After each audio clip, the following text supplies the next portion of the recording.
Hello everyone, my name is Yashwant Meena. I have secured rank 797 in CAC 2019.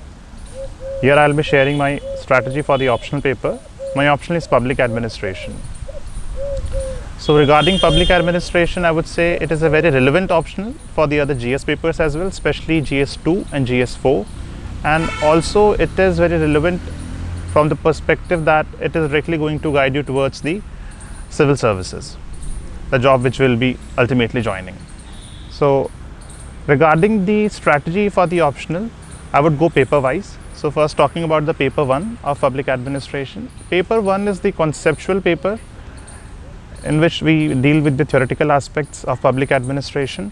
So first 4 topics of the paper 1, which includes the evolution of the discipline of public administration, various thinkers, all the paradigms, the organizations, and how the public administration has derived from management, political science and all. So all these concepts are very important for overall dealing with the paper 1. So I would say that firstly one should have a clear clarity on all these topics. So for that, the standard books which are there for thinkers, Prasad and Prasad is there. You can also refer to the coaching notes which are available. There are certain good sources, and after that there is another good book, Aribam. Then also you can refer to the IGNU notes of public administration. So as long as you do not have the conceptual clarity, you can go through multiple notes multiple times. Once you have the conceptual clarity of all these topics, including the thinkers, the paradigms, the evolution, the concept of organizations, etc., you should start preparing your own notes. Own notes I'm emphasizing because they would allow you to reproduce your notes in the examination in a very simple language, which will be easy to understand by the examiner as well. So prepare your own notes after having conceptual clarity on all these topics. Then moving forward in paper 1, then come the other topics of comparative public administration, which is in fact a very big topic. Then you have financial management, techniques of administrative improvement, and so on. So all these topics, I would say that to certain extent, again, there is no one source. You will have to go through the multiple sources and again prepare your own notes on these topics, I would say.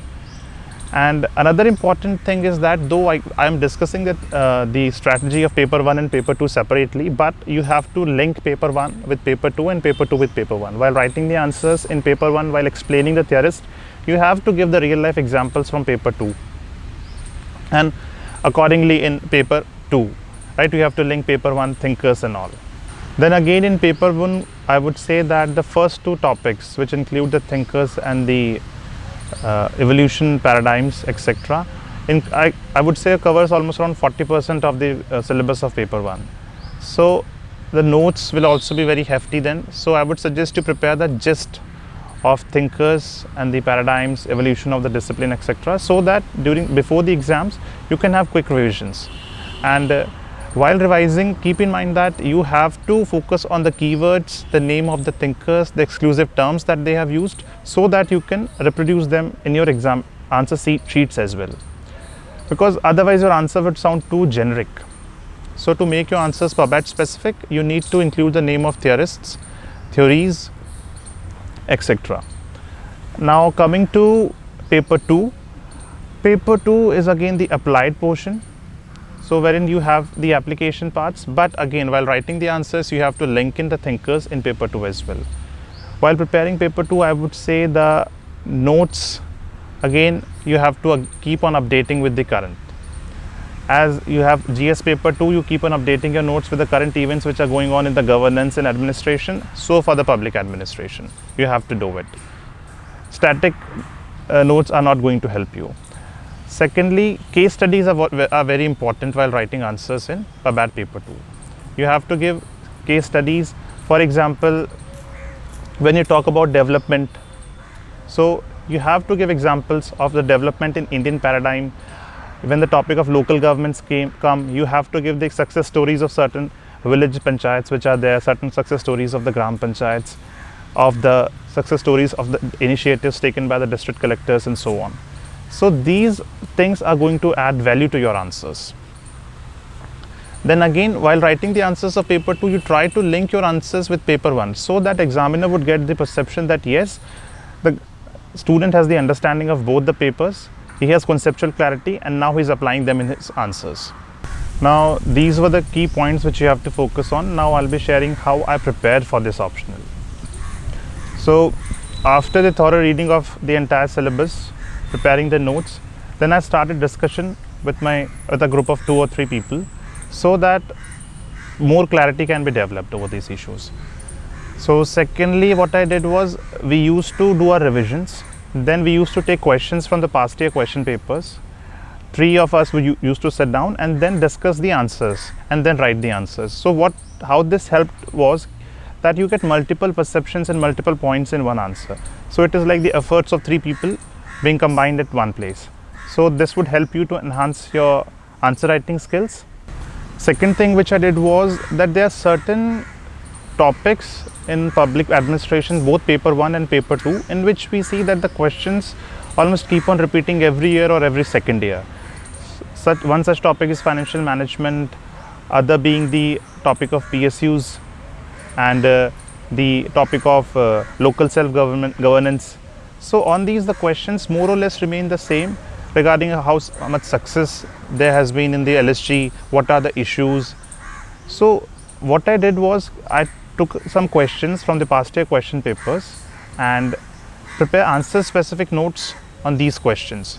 And it really helped me, because it happened that around 5-6 questions striked, and I was able to write good answers on them, which saved my time and which helped me to concentrate and write more good answers on the other questions with difficult and involved interlinking of various topics, in which you had to link paper 1, paper 2, or the various thinkers had to be linked. So this helped me a lot. So I would suggest that you can also do the same. And another important thing is that, because PubIt is a current oriented optional, so what I did was, I prepared a separate notes copy of the various events which were going on, the case studies, the examples. For example, if some district collector has taken good initiatives during disaster management, so that I wrote down in the case study, which can be directly used in the topic of disaster management, or the LSG issues. So if some sarpanch is there, some gram panchayat has taken a good initiative, or the Niti Aayog has appreciated some initiative at the administrative level. So I wrote them in a separate copy, and I used to revise them continuously every weekend or whenever I get time. So what this actually did was that all these things got well entrenched in my mind, and while writing the answers, I inculcated a habit that yes, if the demand of the question is there, I would put in those examples and case studies, which has really helped me to score good marks.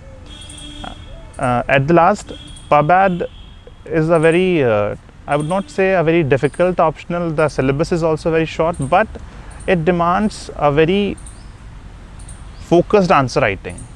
You cannot deviate from the question, and because there are no exclusive source, as I would say, you have to compile the source and then you have to write your answers. So in that perspective, I would suggest that do multiple revisions of your notes, update them regularly with current events from newspapers, from magazines, and practice as much answer writing as possible. And also, after appearing for your test series, do not just